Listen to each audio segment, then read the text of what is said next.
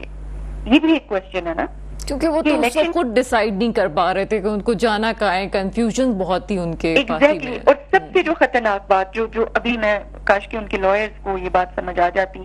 یا آئے کہ الیکشن کمیشن آف پاکستان نے انہوں نے لکھا ہوا تھا P T I supported candidate, بڑی اچھی بات تھی،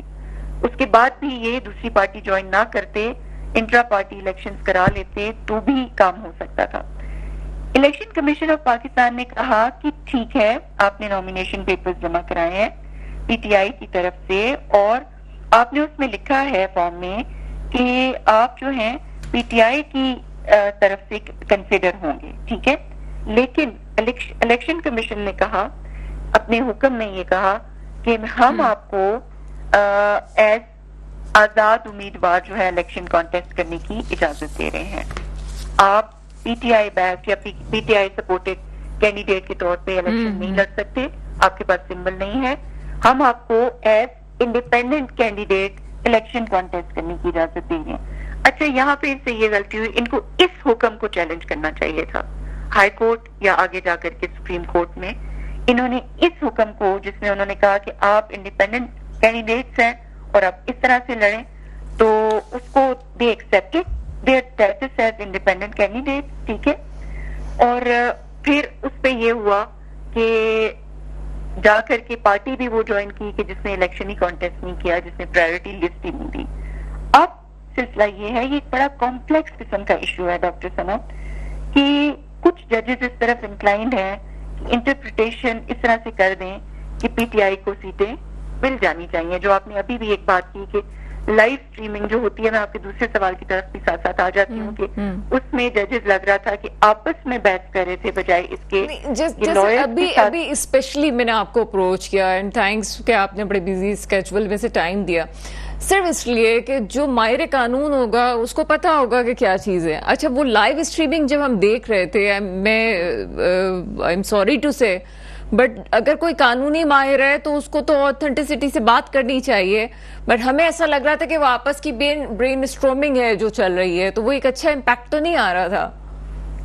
جی وہ دیکھیے بالکل آپ صحیح کہہ رہی ہیں, اس کی ہر چیز کے دیکھیے ہر چیز کی مطلب پروز بھی ہیں اور کونز بھی ہوتے ہیں. لائیو اسٹریمنگ ایک ٹائم پہ جب کی گئی تھی, جیسے بلے کے نشان والی اس کے اوپر بھی کی گئی تھی, پھر وہ پریکٹس اینڈ پروسیجر اس کے بل کے بارے میں جب بات ہو رہی تھی ایکٹ کے, تو ضروری کچھ چیزوں کی اس لیے تھی کہ ہم لوگ وہ آپ کی ایگزیکٹلی اتنی خوبصورت بات ہے doctor Sana, you are such a competent person, آپ اتنی ویل ریڈ ہیں, ویل ریسرچڈ ہو کر کے آتی ہیں, لیکن یو گیو دی جو ایکسپرٹ ہوتا ہے اس کو موقع دیتی ہیں کہ آپ بولیں, کیونکہ آپ سے لوگ جاننا, آپ سے لوگوں کو صحیح وہ اوپینین ملے گی. یہاں پہ کام یہ شروع ہوتا ہے کہ جس کو بلاتے ہیں اس کو پڑھانا شروع کر دیتے ہیں, وہ بیچارہ یا بیچاری چپ کر کے بیٹھ جاتے ہیں اور خود بھی غلط انٹرپریٹ کر رہے ہوتے ہیں. اچھی بات ہے کہ آپ بھی لائر کے ساتھ بیٹھ کے یا کسی جو بھی ماہر ہے جس چیز کا بھی سبجیکٹ کا, اس کے ساتھ بیٹھ کے اپنا ہوم ورک کمپلیٹ کریں and let the person speak and explain. اچھا یہ ایگزیکٹلی وہی والا کام ہو رہا ہے کہ جو سپریم کورٹ میں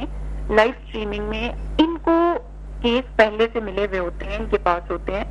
تھوڑا سا یہ ہے کہ یہ جس چیز کے اوپر اگر انہوں نے کوشچن یا کوئری کرنی ہے تو وہ ٹورڈز لائر ہونی چاہیے اپنے آپ کو کلیریفائی کرنے کے لیے. جج کو پورا حق ہے کہ وہ کسی قسم کی کوئری, کوئی بھی کوشچن اپنے آپ کو اپنی اسسٹنس کے لیے اپنے آپ کو کلیئر کرنے کے لیے لائر سے کر سکتا ہے. لیکن جب ہم دیکھتے ہیں کہ آپس میں بحث شروع ہو جاتی ہے ججز کی, تو that gives a very wrong impression, ایک بڑا ویک سا امپریشن آتا ہے کہ, اور پھر یہ لگتا ہے کہ یار کون سا جج ٹھیک کہہ رہا ہے, مطلب کس سائڈ پہ جائیں, کون سا والا, یہ بھی سمجھ میں آتا ہے کہ کون سا والا کس کو فیور کر رہا ہے. وہ لائک مائنڈیڈ اور ناٹ لائک مائنڈیڈ والے کوشچن ذہن میں آنے لگ جاتے ہیں, تو that does not give a very good picture of the ججز. آلریڈی آپ دیکھیں کہ ان لائیو اسٹریمنگ کی وجہ سے میمز بن رہے ہیں ججز کے, فنی قسم کی ان کے کارٹونز بن رہے ہیں. وہ چیزیں جو عدالت میں روٹین میں ہوتی ہیں ایز لائرز ہم سمجھتے ہیں کہ that's part of the routine, that's okay.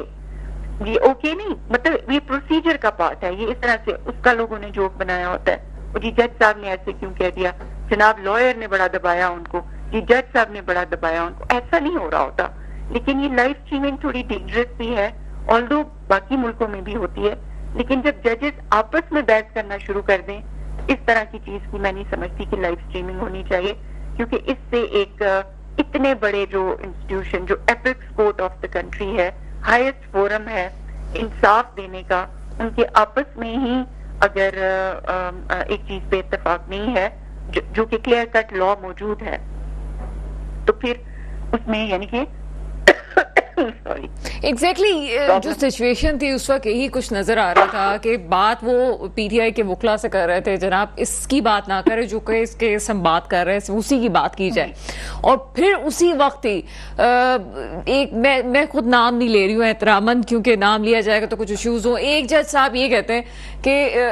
وہ پرانے کیسز کا حوالہ دینا شروع کر دیتے ہیں، اور پھر ایک چیف جسٹس صاحب کہتے ہیں نہیں اس کی ہمارے پاس کوئی کمپلین نہیں ہے، ہم اس کے پاس ہماری کوئی چیز ایسی نہیں ہے کہ ہم اس پہ بات کریں. تو یہ سامنے ہو رہا ہے، ایک طرف وہ جو پارٹی ہے وہ جو موقف دیتی ہے تو انہیں ٹوکا جاتا ہے کہ آپ اپنے کیس تک رہیں، آپ کا کیس جو ہے اس کو ڈسکس کریں، دوسری طرف ججز آپس میں یہ بات کرتے ہیں اور پرانا والا حوالہ دیتے ہیں. جی جی دیکھیے میں یہ کہتی ہوں کہ ججز میں کلیئر کٹ بائیفرکیشن نظر آ رہی ہے.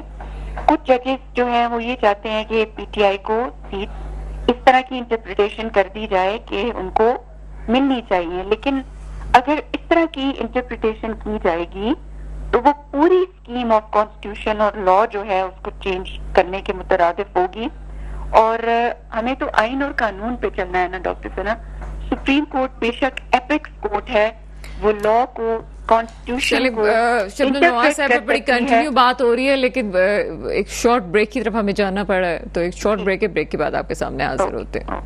بریک کے بعد آپ کے سامنے حاضر ہیں اور مجھے جوائن کیا ہے اس وقت بیرسٹر علی طاہر صاحب نے. آپ کا تعلق تحریک انصاف سے، اس پروگرام میں آپ کو ویلکم کرتے ہیں. جی تھینک یو ویری مچ. علی طاہر صاحب کچھ کوشچنز ہیں جس پہ آج ہم بات کریں گے، وقت بھی ہمارے پاس کم ہے لیکن چاہتے ہیں کہ آپ تمام چیزوں پہ بات کریں. ایک تو اطہر من اللہ صاحب کی بڑی پاورفل اسٹیٹمنٹ آئی ہے، اس پہ بات کریں گے. تحریک انصاف کی جو ہے پیش ایف آئی ایم میں ہو رہی ہے اس پہ بات کریں گے، اور ساتھ ہی ساتھ توہین عدالت کی لپیٹ میں سوار ہیں، ان موضوعات پہ بات کریں گے. سب سے پہلے جسٹس اطہر من اللہ کا جو اختلافی نوٹ ہے اس پہ کیا کامنٹ کریں گے آج جو آیا ہے لائیو اسٹریمنگ کے حوالے سے؟ جی مجھے آپ کی آواز پراپر نہیں آ رہی، بٹ میں نے صحیح قدر کیا ہے کہ آپ اطہر من اللہ صاحب کے نوٹ کے بارے میں پوچھ رہی ہیں. جی بالکل ایسا ہی ہے. جی میں تو کمپلیٹلی ایگری کرتا ہوں، اور میرے خیال میں کانسٹیٹیوشنل اور لیگل گراؤنڈ میں بڑا پلین ہے. میں جو ہے نہیں سمجھتا کہ اس سے بہتر آرڈر جو ہے وہ لکھا جاتا، اور میجورٹی کا جو ڈیسیژن تھا میں اس سے ایگری نہیں کرتا. ڈسکریمنیشن کا تاثر جو ہے وہ سامنے آ رہا ہے، اور میرے خیال میں نہ صرف اس کے لیگل کونوٹیشنز ہیں کہ چونکہ قانون میں کوئی پابندی نہیں ہے تو یہ لائیو اسٹریم دکھانی چاہیے تھی کیونکہ یہ لائیو اسٹریم چلتی بھی آ رہی تھی، بلکہ انفیکٹ اس کے پولیٹیکل کونوٹیشنز بھی اس طرح سے ہیں کہ ظاہر ہے اس میں آرڈر میں لکھا گیا کہ سب سے بڑی پولیٹیکل پارٹی کے لیڈر ہیں، تو میرے خیال میں اس کا ایک بڑی پولیٹیکل امپورٹنس بھی پاکستان تحریک انصاف کے لیے ہے. اوور آل اس کو مد نظر رکھتے ہوئے بھی میں یہ سمجھتا ہوں کہ کانسٹیٹیوشنل اور لیگل گراؤنڈز کے اوپر بڑا بہترین آرڈر اطہر من اللہ صاحب نے جو ہے وہ آفر کیا. صرف اوور آل اس سے جو اسٹیٹمنٹ ہے اس کے علاوہ بھی ابھی ہم 2-3 اور چیزیں جب دیکھ رہے تھے، کیا آپ کو لگتا ہے کہ چیزیں بہتر ہونے جا رہی ہیں؟ ایک جو ہمارے بہت سارے اداروں پہ ہم تنقید کرتے ہیں اور ہمارا ایک ستون ہے پاکستان کا عدلیہ، تو یہ جو چیزیں ابھی ہمیں بڑی جلدی فریکوینٹلی نظر آتی ہیں، پازیٹیو ہیں یہ سب چیزیں؟ عدالت کے حوالے سے اسپیشلی پوچھ رہی ہوں. جی میرے خیال میں جس طرح سے کنٹمپٹ کے اوپر نوٹس لیا گیا میرے خیال میں شاید یہ مناسب نہیں تھا. ججز کا جو ایک قد ہوتا ہے وہ بہت بڑا ہوتا ہے، اور ضروری نہیں ہے کہ یہ فارم 47 والے ایم این اے اور فارم 47 والے سینیٹر کے منہ لگے. ظاہر ہے they can talk, their talk does not mean much anyway. ہاں البتہ یہ ضرور ہے کہ جس طرح انہوں نے جوڈیشری کو ٹارگٹ کیا تھا اس کے کوئی نہ کوئی ریپرکشن ضرور ہونے چاہیے تھے، اور وہ ایگزیکٹو کو لینے چاہیے تھے، حکومت کو لینے چاہیے تھے، لیکن میرے خیال میں چونکہ وہ خود ایک پراکسی تھے. اچھا ابھی سوری ٹو انٹرپٹ یو، لیکن ابھی کچھ دیر پہلے ہی میں واڈوا صاحب کا بیان دیکھ رہی تھی لائیو ٹی وی میں، وہ کہہ رہے تھے کہ جناب یہاں پہ ایک طرف تو اطہر من اللہ صاحب نے جی ڈگنیٹی کی بات کی ہے، سیاستدانوں کی ڈگنیٹی، وزیر اعظم کی ڈگنیٹی، دوسری طرف کوئی بھی کسی کو پراکسی کہہ دیتا ہے. اگر مجھے پراکسی کہا گیا ہے تو یہ بھی تو غلط ہے. تو اگر یہ توہین عدالت والا نوٹس جاتا ہے، کس نے ان کو پراکسی کیا ہے، کس نے ان کو پراکسی کیا ہے، وہ ایک الگ بات ہے کہ وہ پراکسی ہیں، اور بلکہ میں سمجھتا ہوں کہ پراکسی بھی شاید ایک اچھا ڈگنیفائڈ ورڈ ہے. میں آپ سے اور تمام لوگوں سے معذرت کے ساتھ اگر کوئی اوفینس لے، لیکن میرے خیال میں پراکسی سے زیادہ تو ان کی ڈسکرپشن بہت پالیشیا کی ہونی چاہیے. بٹ میں نہیں سمجھتا، میں ساری لائیو ٹیلی کاسٹ دیکھی تھی، اسد اللہ صاحب نے کسی کا نام نہیں لیا تھا. اچھا، ایک اور اب اس پہ مدعے پہ آتے ہیں جس پہ آپ کھل کے بات کیجیے گا. یہ ایف آئی اے پہ بڑی پیشیاں ہو رہی ہیں، اور آپ کی پارٹی کی، اور ساتھ ہی ساتھ ویڈیو کے حوالے سے اور ٹویٹ کے حوالے سے. لیکن ایک بات میری سمجھ میں نہیں آتی، دونوں کو کور کیجیے گا. عمر ایوب صاحب کہتے ہیں حمود الرحمان رپورٹ کو پیش کیا جائے کیونکہ آگے جو غداری کے مقدمات کا لگتا ہے کہ وہ ایک سامنا کرنا پڑے گا، اس میں زیادہ تر وہی چیزیں آ رہی ہیں جو کہ سقوط ڈھاکہ کے وقت لگائی گئی تھی، اب اس وقت جو رونما ہوئی تھی. کیا کنیکشن ہے اس کا؟ جی آپ کی بات ٹھیک ہے. میں اس کو اس طرح جو ہے کر دیتا ہوں کہ انڈیا کے ایک شاعر تھے، انہوں نے کہا کہ سرکار چور ہے، کسی شعر میں لکھ دیا. تو اگلے دن وہ اریسٹ ہو گئے اور ان سے پوچھا گیا کہ جی آپ نے کیوں کہا، تو اس نے کہا کہ بھائی آپ لوگ مجھے ایسے اٹھا کے لے گئے ہیں، میں کوئی انڈیا کی سرکار کی بات تھوڑی کر رہا تھا. تو پولیس والے نے آگے سے کہا کہ آپ ہمیں بیوقوف سمجھتے ہیں، ہمیں نہیں پتا کس ملک کی سرکار جو ہے وہ چور ہے. تو یہ میں سمجھتا ہوں کہ یہ ایگزامپل یہاں پہ بھی بالکل زبردست طریقے سے فٹ آتا ہے کہ غدار جو ہے کہا گیا ہے کسی اور کو، اور مارشل لا اس نے لگایا تھا، اور ایک پاپولر حکومت کو گرانے والا وہ تھا، مگر تکلیف ایف آئی اے کو ہو رہی ہے. یہ بڑی ایک عجیب بات ہے. میں تو نہیں سمجھتا کہ ایف آئی اے کی کوئی جورسڈکشن اس کے اوپر بنتی بھی ہے. آپ ہسٹری کو جو ہے جج کر سکتے ہیں، اور میرے خیال میں مطالعہ پاکستان اگر تو سرکاری اسکولوں میں پڑھا ہوا ہے تو پھر تو ظاہر ہے آپ یہی سمجھ رہے ہوں گے کہ مجیب الرحمان کو بہت بڑا غدار تھا. لیکن اگر آپ انڈیپینڈنٹ ہسٹری پڑھیں تو آپ کو پتہ لگ جائے گا کہ اس کے ساتھ آپ نے کتنی زیادتیاں کی. وہ تو قید میں تھا، آپ نے تو اسے جو ہے لاک اپ میں رکھا ہوا تھا جس وقت بنگلہ دیش آزاد ہوا ہے. وہ تو چونکہ اندر قید تھا تو اس کے لوگوں کے اندر جو ہے وہ ایک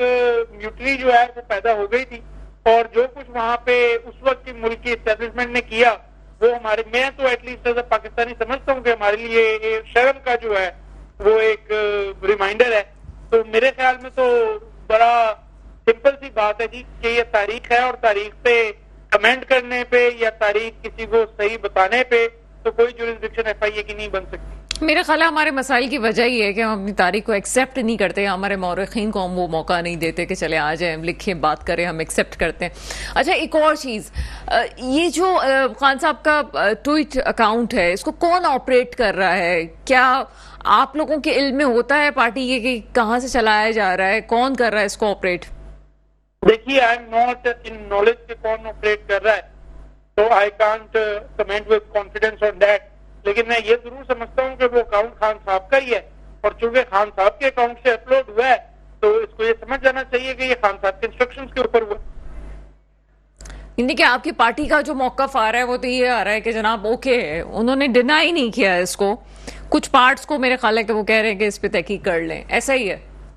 جی دیکھیے میں یہ سمجھتا ہوں بڑا سمپلی کہ جہاں تک میں نے اس ویڈیو کو دیکھا مجھے تو اس کے اندر کوئی آبجیکشنیبل چیز ایز سچ نظر نہیں آئی. میرے خیال میں وہ ایک ٹرانسپیرنٹ طریقے سے جو تاریخ ہمیں اپنی پتہ ہونی چاہیے، ماضی سے نہیں سیکھیں گے تو آگے کیسے چلیں گے.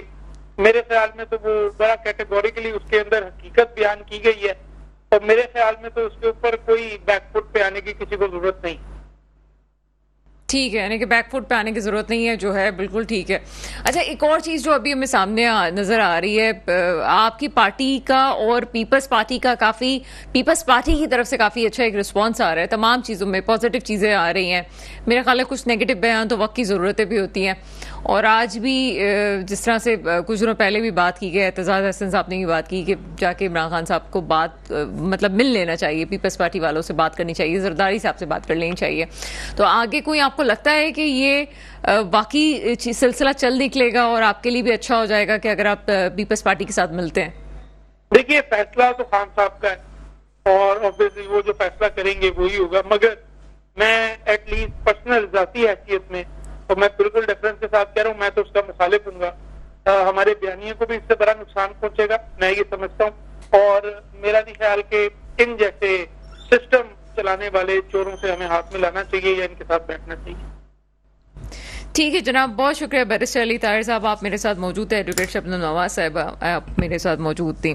ابھی جو سلسلہ سارا چل رہا ہے اس میں مجھے جو چیز نظر آتی ہے بڑی امپورٹنٹ چیز ہے، ہم اپنی غلطیوں کو ایکسیپٹ نہیں کرتے. اس وقت تمام لوگ جس طرح سے اطہر من اللہ صاحب کا نوٹ آیا ہے، اور اس میں میں نے پروگرام کے اس وقت جب میری معزز مہمان موجود تھیں اس وقت میں نے چیزوں کو پڑھ کے سنانا بہتر نہیں سمجھا، لیکن چونکہ کورٹ کی میں جو چیزیں ہوتی ہیں اس کو ورڈ بائی ورڈ پڑھنا چاہیے. اگر آپ اس کو دیکھیں اور موجود ہے انٹرنیٹ پہ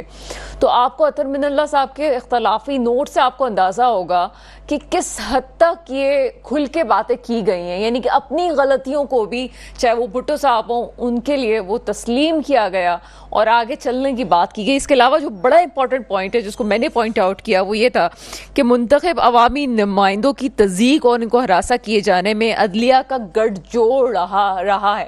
یعنی کہ آپ یہ سوچیں کہ اگر کوئی اپنی غلطی کو، ظاہر سی بات ہے وہ اس وقت اطہر من اللہ صاحب ابھی ہیں، پہلے کوئی اور ہوگا، ان سے پہلے کوئی اور ہوگا، یا ان کے بعد کوئی اور آئے گا، لیکن اگر پہلے کچھ غلط ہوا ہے تو اس کو ایکسیپٹ کر لیا جائے نا کہ جناب ہوا ہے اور اطہر من اللہ صاحب نے کیا. اسی طرح سے اگر اسٹیبلشمنٹ ہے اور اسٹیبلشمنٹ میں اگر کوئی یہاں پہ کوئی بڑا کوئی پہلے آتا ہے تو اس کی بات الگ ہوتی ہے، بعد میں کوئی آ رہا ہے تو اس کی بات الگ ہوتی ہے. 76 ایئرز میں ہم نے بڑے اتار چڑھاؤ دیکھے ہیں. ضروری نہیں ہے کہ اس وقت جو اسٹیبلشمنٹ ہے وہ پہلے والی اسٹیبلشمنٹ کے موقف کی اس لیے صرف تائید کرے کہ ہم ایک ہی برادری کے لوگ ہیں. اگر پہلے کوئی غلطی ہوئی ہے تو اس کو کھلے دل سے ایکسیپٹ کرنے کے ساتھ چیزوں کو آگے لے کے چلنا چاہیے.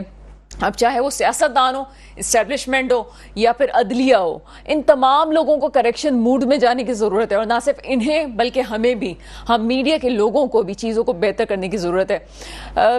یہی کہہ سکتے ہیں کہ میرے ملک پہ وہ حکمران آئے جو واقعی میرے ملک کے مستقبل کی حفاظت کریں. اس کے ساتھ ہی پروگرام کا وقت ختم ہوتا ہے. مجھے اجازت دیجیے گا. خدا حافظ.